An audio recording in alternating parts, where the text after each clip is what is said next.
Hi, good morning, good afternoon, good evening sa inyo mga kababayan, and welcome to sa isa na namang episode ng Diary of an OFW kung saan ito ang kwento nyo. And today, we are very lucky and fortunate to have him as our guest. Kasi alam namin busy siya and very hectic ang schedule niya. And yet, here we are, pinaunlakan niya yung paanyaya natin. So without further ado, let's all welcome His Excellency Ambassador Eduardo Menez. Hi, Ambassador. Good morning, good afternoon, good evening sa inyo lahat. Thanks for having us here. Salamat, Juma. And yes, fire away kung ano mga tanong nyo. So, just a quick backstory lang, guys, no? I first met the Ambassador during the PAOS, which is the Post-Arrival Orientation Seminar na ginawa niyo po sa Ilava, and wherein they provided helpful information po sa mga kababayan natin. And during that period as well, our friends, which is yung mga kasama ko po ngayon, nagpa-plan po kami mag-launch na isang platform which has a mission to share and provide helpful information, valuable insights, and inspirational stories ng mga kababayan natin dito. And so, nung nakita ko po kayo, sabi ko, wow, pwede natin interviewin si Ambassador, imbitahin natin siya. And so, that's the story. Kasi, ang bilis naman niyang nag-yes, hindi, without any doubt, nag-yes sa amin. So, that's where we are right now. So, once again, thank you, Ambassador. Yes, maraming salamat din. And anything to help our kababayan, lalo na binanggit mo nga yung objective ninyo, na mapalawak ang impormasyon na nasa, siguro, sa online, tungkol sa pamumuhay dito sa Czech Republic. Yes po. Kung anong ginagawa ng embahada, at kung paano tayo siguro susulong bilang Filipino community dito sa Czech Republic. So, for those who haven't seen him, or maybe hindi pa medyo familiar kay Ambassador, first, who are you and what do you specifically do as an ambassador dito sa Czech Republic? Yeah. Ako po ay si Eduardo Menez, yung inyong sugo dito sa Czech Republic. Isa akong career official sa Department of Foreign Affairs. Nang sumali ako sa DFA 1991. Wow. So, mag-34 years na ho ako sa serbisyo. Marami na ho din akong iba't ibang bansa na na-assign. Nagsimula po yung foreign assignments ko dito sa Europe, actually, sa Netherlands. Netherlands. 1996 to 2002. 6 na taon sa Netherlands. Then, umuwi sa Pilipinas, and then yung pangalawang labas ko sa Singapore from 2005 to 2007. And then, after Singapore, sa New York, yung Philippine Mission to the United Nations from 2007 to 2011. And then, balik na naman sa Pilipinas, kasi ganun ho yung rotation ho namin. Yeah. 6 years abroad, and then 2 to 3 years sa Manila. And then yung pangatlong labas ko, 2013 to 2016, nasa Iran, Tehran. 2016. And then lumipat ako from Tehran to Tokyo, 2016 to 2019. And then bumalik sa Manila at lumabas ulit. Ito na ho yung aking pang-apat na labas. Dumating ako dito sa Prague 2023. So yun na ho yung kabuuan ng aking serbisyo sa DFA. Actually, yung tatay ko po ay taga-DFA din po. Oh. So, kung baga parang pinanganak ako sa serbisyo. Kasi 1950s pa ho siya nag-join ng DFA. And nag-retire ho siya noong 1984. So, kami po ang mga kasama nung tatay at nanay ko at lumaki din sa ibang bansa. So, pwede na rin ituring na OFW din yung pamilya namin noong 50s and 60s. Katunayan nga, pinanganak ako sa ibang bansa, sa Roma, sa Italy. Sa Rome. nung na-assign ho siya doon. So, yeah, buong buhay ko ho. Nasa ay ibang parang nasa serbisyo ng Pilipinas. It's really good kasi nagkaroon po kami ng insight sa inyo and it's good na nanggaling ka na sa family ng mga diplomat din, kumbaga po. So, can I ask as well, what made you pursue this kind of career? Siguro parang na-program lang sa akin eh. Kasi nung bata pa ako, parang sinabihan na ako ng nanay ko, ikaw ang susunod sa yapak na tatay mo.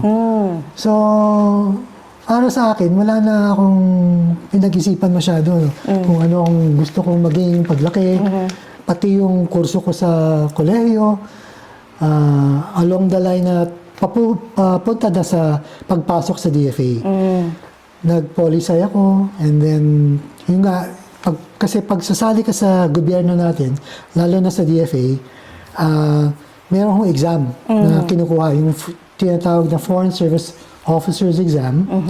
Pag naipasa niyo ho yun, automatic, parang entry-level officer ka na. Third Secretary, Vice Consul ang pag lumabas ka, yun na yung rango mo. Sunerte naman at nakapasa. So, in 1991, yun nga, nag-join na ako ng DFA. Pero actually, yung una kong trabaho ay sa gobyerno din. Sa, Local government? Hindi, sa Senado. Okay. Kay Senator Leticia Ramos Shahani. Siya ho yung chairwoman ng Committee on Foreign Relations. So, maski yung unang trabaho ko ho ay Related parang pa rin. aligned din sa pagpasok sa DFA. So, 1990 yung unang trabaho ko sa gobyerno. So, being on the industry, this kind of job po, ano po yung kadalasan ninyo na nakikitang challenges bilang sa general view po ng mga ambassador? Siguro, well, bago ka maging ambassador kasi, talagang may mga promotions. So, you rise to the ranks. So, may experience mo lahat ng trabaho ng hinaharap ng isang kawani ng Department of Foreign Affairs. At kagaya ng sinabi ko, even bago ako pumasok sa DFA, nakita ko na kung ano yung trabaho ng ating mga empleyado ng embassies, ng consulates, dahil nga sa tatay ko, na-experience ko po yung lumaki sa ibang bansa. So, nakita ko din ang mga hinaharap ng ating mga kababayan sa ibang bansa. Whether from the viewpoint of yung isang nagtatrabaho at yung viewpoint din po ng pamilya na kasama ng ating mga kababayan sa ibang bansa. So, nakita ko na ho yung mga lahat ng mga suliranin, yung mga challenges na hinaharap ng ating mga kababayan, lalo na noon, in the 60s, 70s, 80s, hindi pa ho Mas masyadong complicated. uso. Wala ho mga WhatsApp, mga YouTube. So talagang pag nasa abroad ka noon, Sulat to sulat pa po nun, no? Di ba? Yung tatay ko po, nagpapadala ng mga cassette tape. Yeah, Para ikwento ano nangyari. Hindi rin ho ganun kadali ang umuwi sa Pilipinas noon. Kaya ako yung bunso eh. So yung mga kapatid kong nakakatanda sa akin, talagang lumaki sa ibang bansa. Wala rin ho mga Filipino schools noon sa mga ibang posts natin. So, kumbaga, parang lumaki sila na dayuhan. Hindi ho talaga nila na-experience kung ano yung kultura natin. Hindi rin ho sila masyadong magaling mag-Filipino. So, nung umuwi ho yung pamilya namin, first time na umuwi ang pamilya namin na for home assignment. Kasi noon, wala ho yung rotation na kailangan umuwi after every 6 years. So yung tatay ko po, from 1953, umuwi na lang ho siya sa Pilipinas for home assignment 1969. So, ilang years po yun? Parang 16 years or 15 years abroad. Yung mga kapatid kong nakakatanda sa akin, halos hindi umuwi. So talagang ang touring na sa kanila, parang wala ho Local silang roots na Pinoy. Hindi ho sila marunong mag-Filipino. Hindi ho nila alam masyado ang kulturang Pilipino. Wala naman sila napapanood on YouTube. So, nahirapan ho ang mga kapatid ko na mag-adjust nung umuwi. And sa tingin ko, medyo ganun din ang mga experience ng mga iba natin mga kababayan, yung mga pamilya nila na lumaki sa ibang bansa at hindi na rin siguro sanay na umuwi sa atin. We consider you, we look up to you as a leader po dito sa Czech Republic. No? So, can we ask as well,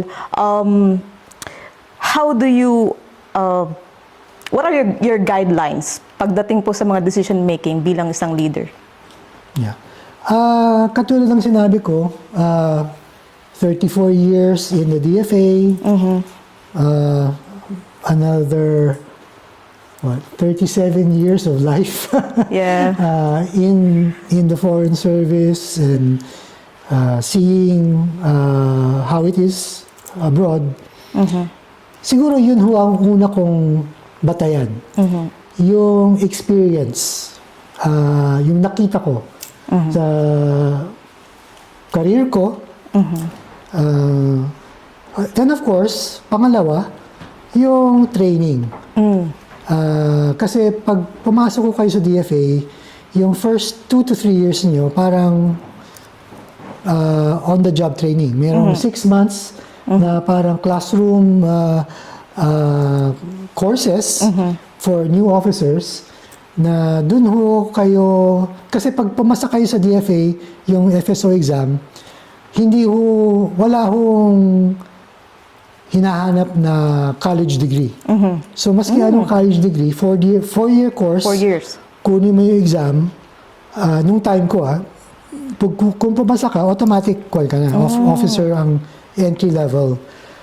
Pero ngayon, meron akong mga added requirements, kaya parang gusto yata nila may 2 years work experience o kaya may master's degree. Pero nung time ko, wala ho yun. 4-year course lang. So, yung mga ibang officers sa DFA, meron kaming mga veterinarian. Hindi yung normal courses. Parang hindi po siya connected sa diplomacy. Kaya yung first 6 months talagang parang, yun ang parang introduction para lahat ng mga officers namin, alam nila kung ano yung mga responsibilities, ano yung expectations, ano yung dapat mong gawin bilang isang kawani ng gobyerno. Lalo na kung nasa DFA ka, ano yung mga regulasyon na dapat sundan mo? Ano yung dapat mong alam pag nasa post ka at ano yung mga ginagawa mo habang nasa embassy or consulate. So, una, experience. Pangalawa, yung natutunan ko sa DFA. And then, pangatlo, siguro, yung batayan ko sa mga decision-making processes ko ay yung feedback din po sa mga kababayan natin. Yes po. Kasi nga, sa aking pananaw, dapat ho accessible ang embassy, accessible yung mga tao sa embassy, yung hindi ho dapat kinakatakutan ng mga kababayan natin. Kasi pag nasa abroad ho kami po ang representative ng buong gobyerno. So parang City Hall kami. Kami rin po ay empowered na pwede kami magkasal ng 2 Pinoy. Kami rin po ang, let's say, kung sa malaking embassy, may mga attached agencies din ho tayo. So dito sa Czech Republic, meron ho tayong Migrant Workers Office. So yon yung mga verification of contracts, ginagawa din ho ng embassy and attached agencies. Sa ibang embassies, meron ho tayong mga tourism attaché, meron tayong trade attaché, may defense attaché, may mga police attaché. So talagang kami po ang buong gobyerno ng Pilipinas sa ibang bansa. And then, kailangan din ho namin, yun nga, talagang malaman kung ano ang mga hinaing ng ating mga kababayan, kung ano mga kailangan nila. At doon ho, sa feedback sa aming mga kababayan, dapat umaksyon ho naman din ho kami. It's really good po. Napakagandang na nakikinig kayo sa feedback ng mga tao kasi it really helps us improve kahit individual po, 'di ba? So it's really good. Meron po ba kayong pwedeng i-share sa amin na situation na kung saan nagkaroon ng malaking impact yung pagiging leader ninyo during the times of your whole career? Kahit konti lang po. Well, of course, marami na nga, kagaya sinabi ko, pang-anim na post ko na to sa ibang bansa. And each posting, iba-iba yung mga experience namin. Yung sa Netherlands, very young pa ho ako noon, Vice Consul, 1996, so matagal na ho yun. Siguro ang magandang experience ko dun is, yun nga, yung pakikisalamuha sa Filipino community. At that time, siguro medyo malaki na rin ho yung Filipino community noon. Siguro mga 13 to 14,000 Filipinos. Pero doon ho sa Netherlands noon, may mga established Filipino organizations na medyo ilang taon na ho sila nandun. May maraming mga members. 1998 pala, yung centennial ng Philippine Independence. So may malaking celebration. So bilang Vice Consul, ako yung parang inatasan na salamuha sa Filipino community para i-organize itong centennial celebration. So yun ang magandang experience na working with the community to organize something. At yung experience na yun din ho ang dinala ko dito sa Czech Republic upang matulungan ang Filipino community na i-organize itong Filipino Barrio Fiesta. Yeah, natin. kaya pa po nagkaroon tayo ng Philippines Barrio Fiesta. Kauna-una First ever. Filipino Barrio Fiesta dito sa Czech Republic para mabuo ang Filipino community. Sa ibang postings, iba-iba kasi yung trabaho ko. Sa Singapore, hindi ako directly connected sa embassy kasi nasa APEC Secretariat ako, so ibang klase yung work. Sa New York, again, sa UN mission, so iba na namang klase trabaho yon.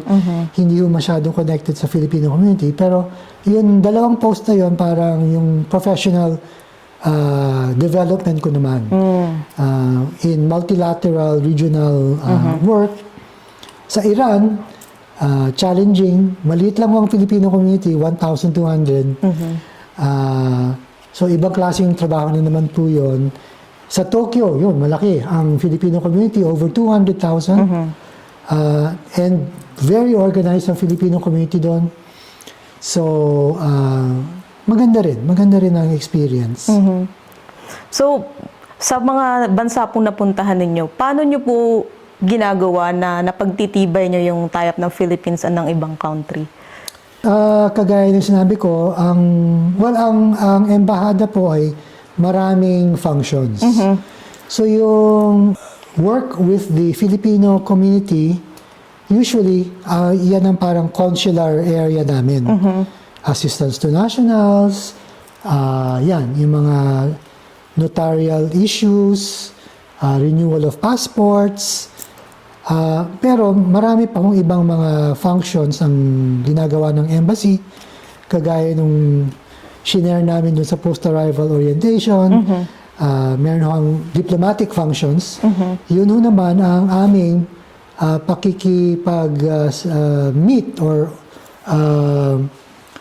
pakikipag-usap sa gobyerno kung saan kami nakatalaga. So, dito, nasa Czech Republic, kausap po namin yung Czech government tungkol sa mga relations namin, bilateral relations. So, kagaya yun. Yung last year, dumalaw po si Presidente Marcos, high-level visit. Si Prime Minister Fiala, dumalaw naman sa Pilipinas noong 2023. So, yun. Isang example yun ng improvement of bilateral relations. During these visits, may business delegation na kasama. So yon, economic relations. Ano bang mga investments sa Pilipinas? Ano yung pwedeng agreements para gumanda yung economic relations between the two countries? Meron din hong, of course, for the Philippines, importante yung pagpunta ng ating mga Filipino workers dito sa Czech Republic. Importante din sa Czech Republic dahil kailangan nila ng mga trabahador. Kulang ang mga workers nila for the demand sa kanilang industriya. Of course, we also have political, economic, cultural. Ang isang objective din ng ating Philippines Cabaret Fiesta ay para ipakita sa Czech government, sa Czech public, sa Czech employers kung ano ang kultura ng Pilipinas, kung paano ang mga Pilipino pag nagsama-sama at nagsaya, ano yung ating mga sayaw, ang ating mga kanta, ano yung ating mga pagkain, para maintindihan nila at kung makita nila na talagang, wow, ang ganda ng kultura ng Pilipinas, masasaya ang mga Pinoy pag nagsama-sama, gusto ko yata kumuha pa ng mas maraming Pilipino. And very important din sa Czech Republic, ang ma-integrate ang mga Pinoy sa komunidad. Nung pumunta kami sa Visoquimito, yung mayor ng Visoquimito nandun mismo. At sinabi niya na gusto namin na maganda ang pagsasamahan ng mga Pinoy tsaka ng mga Czech sa ating community. So ito ay isang paraan din para lalong nilang maintindihan ang ating kultura at maipakita din natin. Talaga ay tayo ay karapat dapat na mapunta dito at hindi ho tayo dapat katakutan ng mga ating employers, mga ating mga kapitbahay.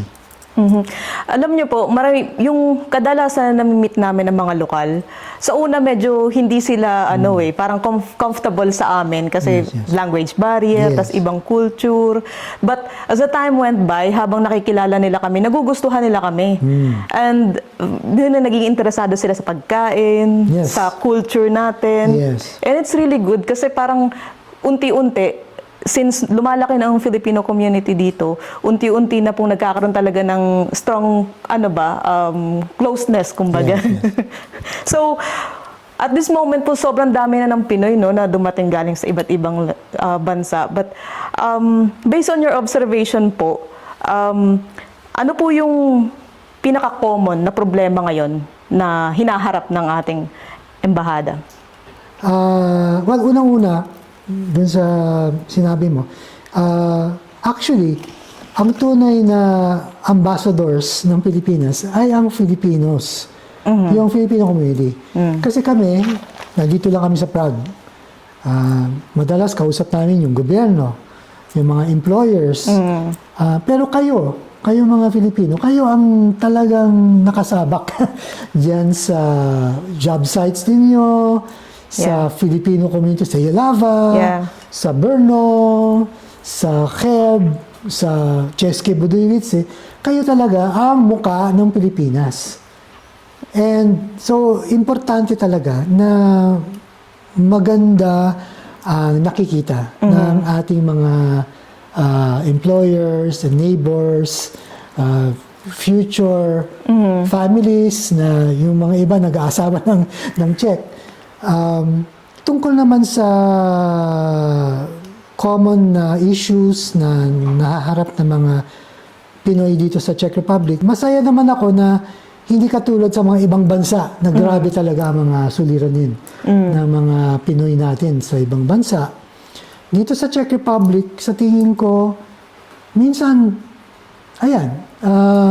adjustment sa trabaho. More on adjustment. Adjustment sa trabaho. Minsan, hindi nagkakaintindihan tungkol sa mga kinakaltas sa sweldo. Very few criminal issues. Mabibilang mo sa isang kamay ang mga Pinoy na kababayan natin na humaharap sa mga kaso, compared din sa mga ibang parts of Europe even, yung mga problema din sa employer, hindi rin masyado. Kasi ang kagandahan dito sa Czech Republic, planchado din yung sistema nila May ng system. pagkuha ng foreign workers, hindi lang Pinoy. Kasi nga, precisely, careful sila sa mga kinukuha nilang mga ibang lahi. Alam niyo naman dito sa Europe ngayon, maraming mga gobyerno na medyo suspicious sa mga ibang lahi. So, gusto natin na mapalagay yung loob nila na ang mga Pinoy, hindi yan dapat katakutan, hindi rin tayo Hindi nangangagat.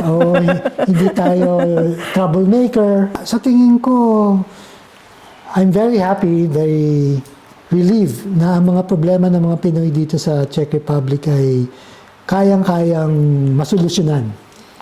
At importante na malaman din namin kagad, maski hindi pa maging problema, dapat malaman namin. Kasi kami sa embassy, nung dumalaw si Presidente, isa sa mga agreement na pinirmahan ay itong Joint Memorandum on the Establishment of a Labor Consultation Mechanism. So, sa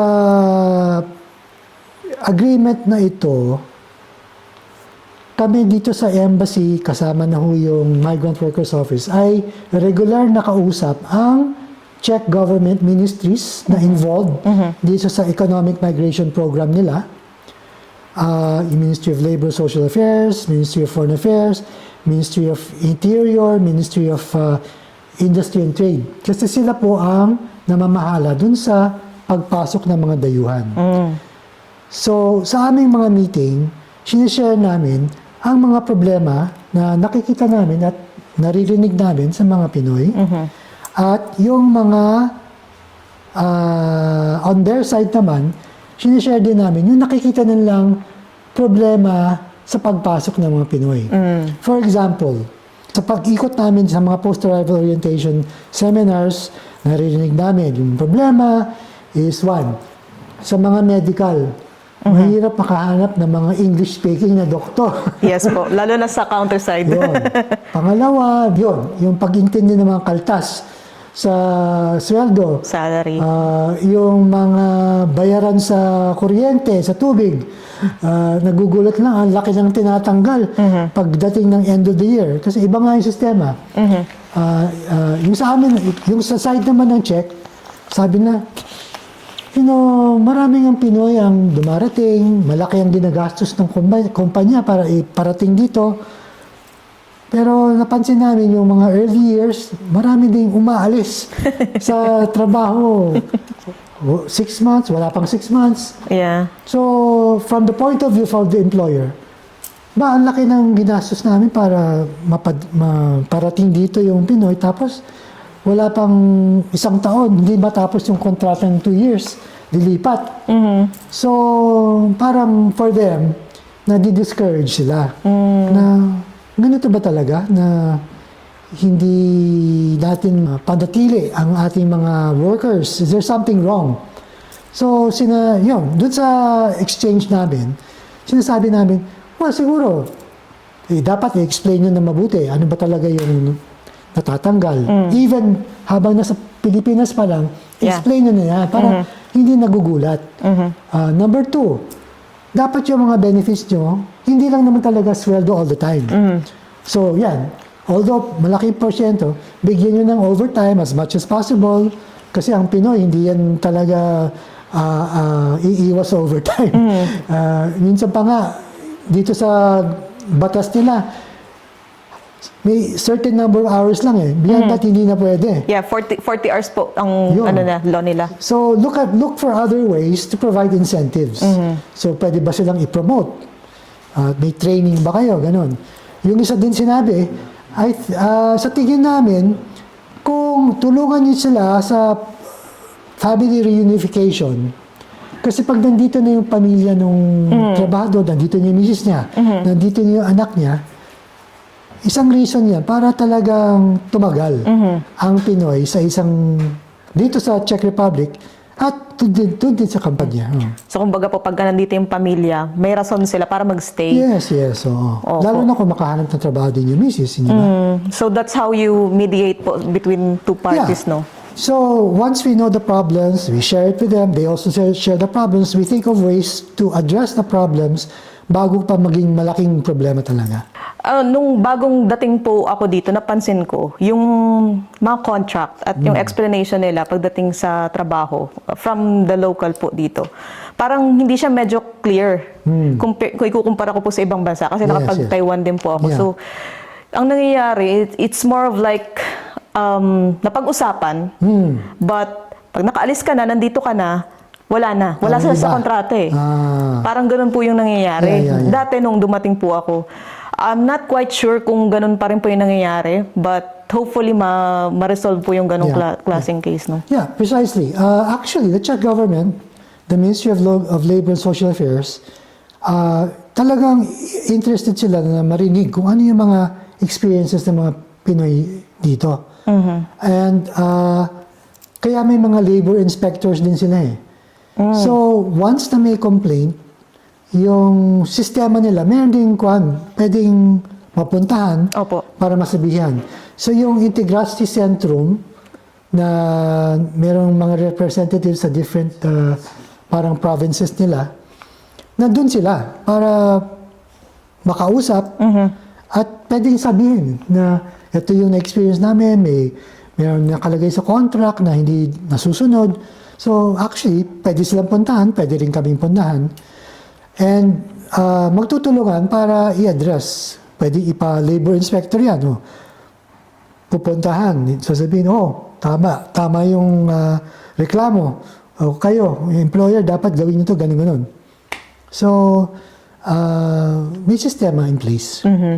Well, I think unti-unti na rin naman po kahit pa nag-i-improve ngayon ang contract when it comes to the employer and then the applications. But, may nakikita po kasi akong, actually medyo marami-rami na siya sa community about sa isang issue na nakikita ko is the job scam. Alam niyo po, yung nagre-recruit from yung ibang country and then nag-offer ng job dito and then pag nakapagbayad na, wala na pala.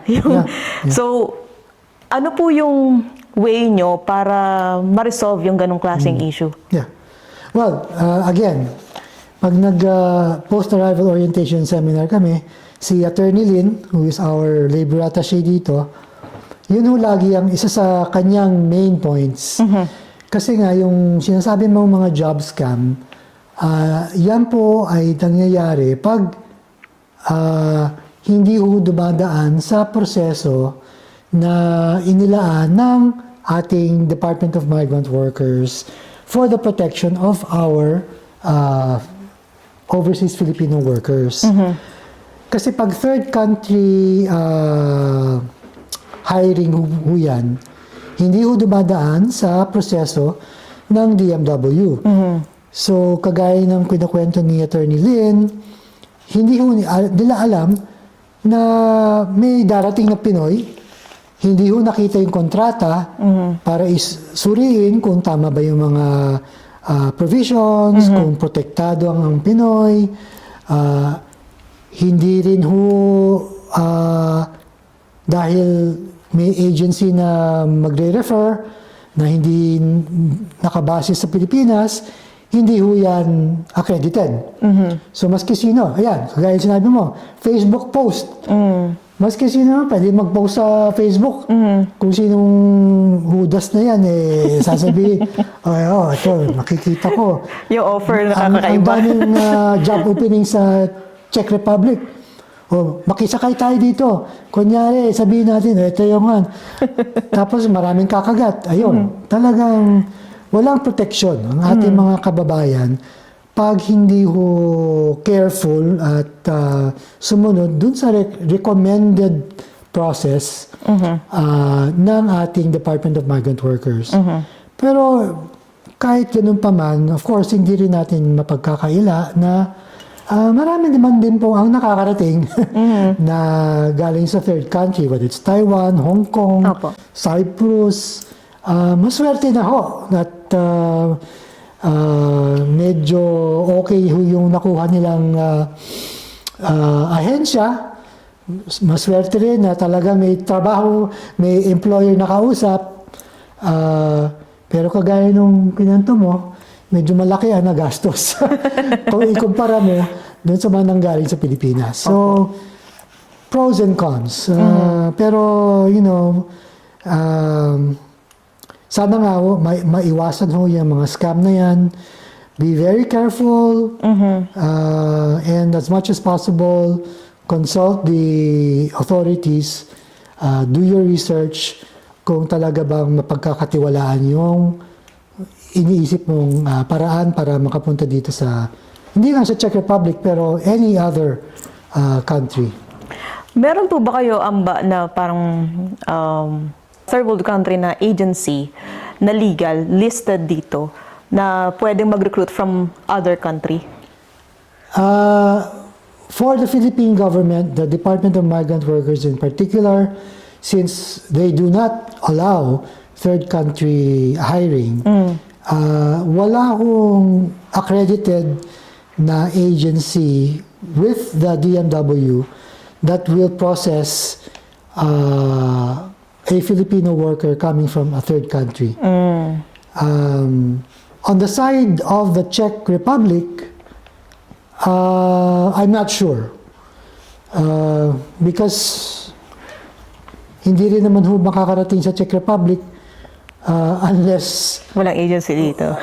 unless may agency, may employer, at syempre yung embassy nila na or consulate na mag-i-issue ng visa, sinusuri din yon. Kasi very strict nga sila dito eh. Alam nila kung ilan ang mga pumasok dito on a work employment visa. Kaya maganda ho yung aming information. Alam namin na over 12,300 Filipinos are here on a work visa. Kasi nga, minomonitor ilan ang binigyan ng visa, ilan yung dumating, ilan yung nag-register, ilan yung nabigyan yung ID. So maganda ang data nila. So I think on the Czech side, they probably have some placement agencies that have a list of employers. And since there is a demand for Filipino workers, although pagkasabi sa amin, medyo sinasara na rin nila. Sinasabihan din ang mga embassies and consulates na huwag na tayo masyadong kumuha ng mga Filipinos not coming from the Philippines. So I think medyo mas konti na rin ang dumarating from third countries into the Czech Republic. Well, I think it's the best way or the safest way po na pag mag-apply ka papunta dito sa ibang bansa is really in the Philippines and the website of DMW because that's all updated naman na po, Yes, diba? yes. So that's the safest one.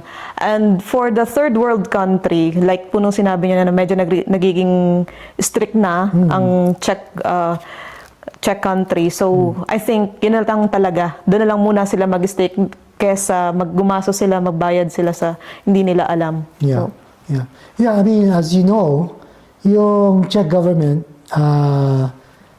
meron silang economic migration program na kung saan ay every year meron silang na-identify na mga ibang lahi na pwedeng pumasok. So para sa mga Pinoy, nagsimula ito noong 2018, parang nung simula siguro mga 500 a year, lumaki to 1,000 a year. Nung dumating ako noong 2023, parang 2,500 a year. Kaya nakita natin yung paglaki ng Filipino community starting 2018. Last year, May, lalo pa rin lang pinalaki yung quota to 10,300 skilled workers plus another 200 highly skilled workers. So, from 2,500 in 2023, 2024, naging 10,000 plus. 10,500 in total. So, pruweba yun na talagang nakita nila Nagustuhan maganda. nila. Oo, ang pagtatrabaho ng ating mga kababayan. tumaas ang productivity ng kanilang mga kumpanya. Okay naman ang pakikipasalamuhan natin sa mga kapitbahay tsaka mga katrabaho ng ibang lahi din. So, very positive, I think, ang impression nila. And gusto nating mapanatili ang magandang imahe ng ating mga Pinoy dito sa Czech Republic.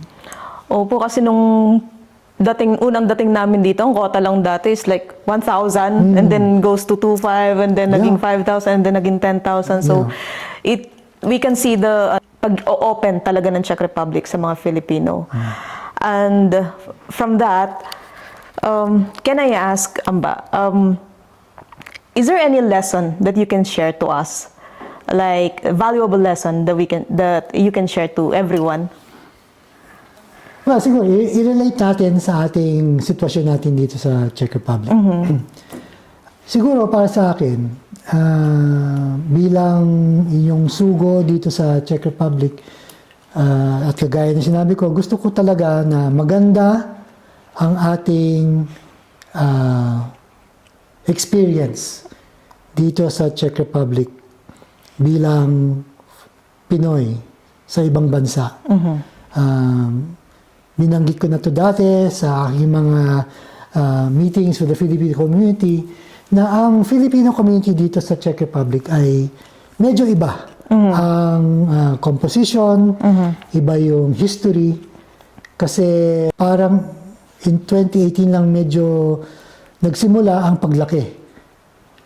Yung Filipino organizations natin ay medyo bata pa, hindi rin masyadong organized. Hindi rin masyado malaki ang kanilang mga membership. So very young. Kung ikukumpara mo sa Filipino community sa Vienna, sa Austria, na yung mga nurses since the 1970s. Sa UK, ilang henerasyon na ang mga Pinoy natin doon. Dito, 95% ng ating over 12,000 ay OFWs. So nandito sila, 2-year contract, yung iba na umabot na ng 6 years, 7 years.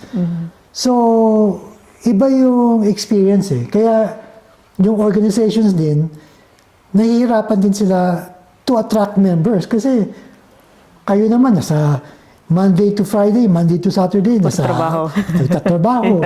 Pagkatapos ng trabaho, nandun lang kayo sa inyong mga tirahan. Nagkakaraoke kayo, nagluluto. Nagbibir. Beer, long weekends, babiyahe kayo sa Paris, babiyahe kayo sa... So yung Filipino community organizations, yung mga nakatira dito, yan, yung mga nag-asawa ng Czech, o yung may mga business, konti lang sila. Less than 2,000 siguro. So, hindi kayo maiimbita para maging miyembro. Kasi kayo din, hindi naman kayo masyadong involved. Pero gusto namin mapalitan. Kasi yung mga naranasan ninyo, yung mga hirap, yung mga experience nyo sa pagrehistro, pagbukas ng bangko, lahat yan ay mga lessons na pwede din i-share sa mga bagong dating, yung mga nagbabalak na tumira dito, maging permanent resident. Actually, dumadami na rin ang mga Pinoy na nandito na 5 years, permanent resident, nadala na yung mga pamilya nila. Lahat ng experiences na yan ay magiging part ng evolution ng Filipino community. So, yun nga, ang gusto ko mangyari is, yung Filipino community dito sa Czech Republic ay maging modelo. Iwasan natin yung mga problems ng ibang Filipino community sa ibang parte ng mundo na, alam mo naman, mga Pinoy, pag lumaki na yung grupo, may mga lumalabas na mga ibang asal. Sana maiwasan natin yun dito at maipakita natin na kung ano ang ating dream para sa ating bayan sa Pilipinas ay magawa natin maski sa isang maliit na parte ng mundo dito sa Czech Republic. Para lahat ng dumating ng mga Pinoy na susunod ay makikita ang ganda ng pamamalakad ng Filipino community dito sa Czech Republic.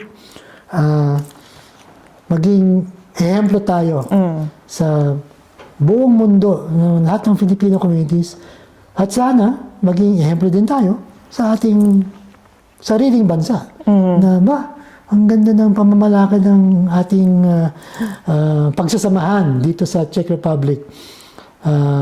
Kasi, yun nga, marami sa inyo ay uuwi sa Pilipinas at pwede nyo ipagmalaki na ang experience nyo dito sa Czech Republic ay something na dapat tularan. Makaka-proud, no?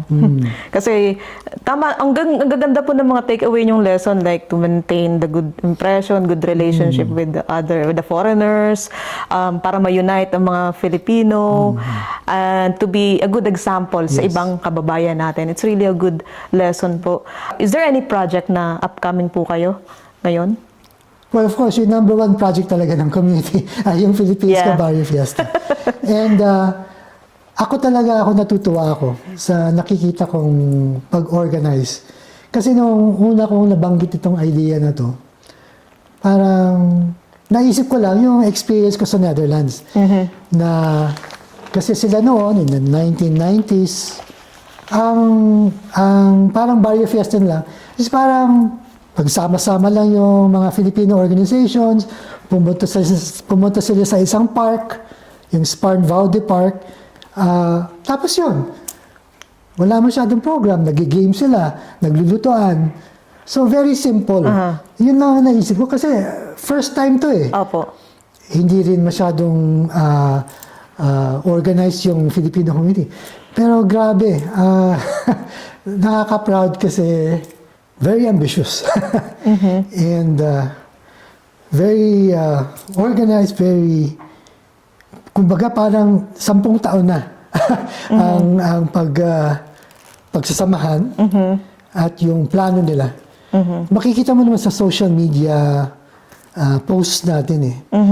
Parang wow, parang kumbaga may event organizer na professional, yung paggagawa ng mga social media posts, may direction, may script. So talagang I'm so amazed and very proud of the organization, and I hope that this is something that will be sustained by the Filipino community, that will be supported by the Filipino workers, because dahil nga first time, hindi natin alam kung ilan ang darating. Yung target na sana namin is sana kung 12,000 Filipinos, sana makakuha lang tayo ng 1/5. So 1,000 to 2,000. And then sana marami din mga checks na pumunta para makita nga nila na ano yung Pinoy. So that really is the main project. And it's not only a one-time project. I hope it is a continuing legacy for the Filipino community to sustain and to become a point of pride for all the Filipinos in the Czech Republic. Lalo na kung OFW kayo, isang paraan din to para mawala ang pagkaka-homesickness ninyo. Kasi na-experience din namin yon nung lumalaki ako. Na-assign yung tatay ko sa Cairo, halos walang Pinoy. Pero yung Pinoy na nandun, at that time in the 70s, ang maraming Pinoy na umiikot sa mundo, mga Pinoy entertainers. Yan, mga banda, yung mga dancers na nagpe-perform sa club. So kami, teenager ako noon, may mga barkada ako na anak din ng ibang taga-embassy. Sabik na sabik kami sa mga mga Pinoy. So, yun. Pag may bandang Pinoy o dancer na Pinoy, talaga pupuntahan namin sila. Tapos, maski tapos na yung kanilang mga performance, nakikihalo kami. Oh, yan. Kwentuhan, etc. So, parang ganun yung feeling eh. Pag yung Filipino community ay maliit pa, organized, medyo magkakakilala, yung feeling ng pagsasamahan, ng homesickness, na tulungan, lumalabas yung mga magagandang asal natin. And hopefully, even when you start growing, kasi pag masyadong malaki na, parang nagiging kanya-kanya. Pero sana nga, you remain part of a larger community, part of the Philippines. Yeah.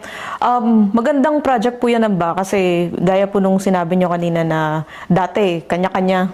So maganda po yan na nagsimula kayo ng ganitong program na titipunin lahat ng Pilipino. And we also hope na mangyari yan every year para Yes. at least nagkakaroon ng connection. And can I say this, Amba, na nung una po kitang nakilala sa Hilava, I can sense the humility and kindness from you. Can I ask, where does that came from? Yung pagkatao ng isang individual ay nagsisimula, of course, with your family. Bilang isang Filipino, parang nasa ugali na rin natin yung magagandang asal na kinalakihan natin, yung pakikipagkapwa, yung sense of bayanihan. I think it's parte na to ng pagiging Pilipino. Kaya nga, di ba, yung mga Filipino, yung mga employers natin, nakikita nila na mababait ang Pilipino. Marunong makisama. Marunong makisama. Talagang tutulong kung may kailangan ng tulong. Magtatrabaho maski hindi hinihi na mag-overtime, whatever. Walang hinahanap na kapalit. So, I think that isa yan sa mga traits ng ating lahi na dapat ipakita sa mundo at ipakita sa sarili natin. Kasi madali tayong ma-inspire. Konting success lang Wow! Di ba? Makita natin yung mga Pinoy natin na nagsasucceed sa sports. Si Manny Pacquiao, sa larangan ng sining, si Lea Salonga. Very proud ang Pinoy. At talagang susuporta tayo. So, sana laging ganun. Huwag ho tayong mawalan ng pag-asa sa ating bansa, sa ating sarili, sa ating pagsasamahan. Do you have any other message sa mga kababayan po natin? For those of us, although yung podcast niyo is meant primarily for Filipinos in the Czech Republic, the internet is global. So no matter where we find ourselves around the world, sana ho nga ay magsama-sama ang buong mundo, mga Pinoy natin sa buong mundo, para tulungan ang ating bansa, tulungan ang ating sarili, para maipakita ho talaga ang pinakamagandang asal ng ating lahi, ang pinakamagandang katangian ng ating bansang Pilipinas. Wonderful message. Thank you so much, Amba. But one last question. Kasi sabi ko po, during the interview at the latter, gusto kong magtanong kung meron po kayong isang tanong na gustong iwanan para sa susunod na interviewee. Ano po yun? I think part of the evolution of a country, of a nation, of a people, is learning to love your country. And so, ang tanong ko would be, ano ang maiambag mo sa pag-unlad ng, of course, ng pamilya mo? Ano ang contribution mo para ma-improve ang sitwasyon ng Filipino community kung saan ka? At in the same manner, paano maikot, ano ang ambag mo sa pag-unlad ng ating bansang Pilipinas? Dahil maski magsimula ka sa pag-improve ng sarili, pag-improve ng sitwasyon ng pamilya mo, i-expand mo yan sa community, expand mo yan sa buong bansa, lahat ho tayo ay aangat sa ganyan ho na mindset. Parang it all starts within you, from It you. starts within you. It starts with a larger concept of improvement of yourself, your community, your family, and of the greater good of the country. Thank you so much again, Amba. Narinig niyo kung ano yung tanong ni Amba, sasagutin niyo ng sunod nating interviewee. To know more about this video, we invite you to watch it in YouTube, in TikTok, in Spotify. Makikita nyo kung ano yung mga, or mapapanood nyo kung ano yung mga shinare ni Amba, and kung sino yung susunod na sasagot doon sa katanungan ni Ambassador. So once again, Amba, thank you so much. It's been a great honor and privilege to everyone. Public service has been my entire life. So, sana nga. Thank you po. Maraming salamat po. Thank you po, Amba.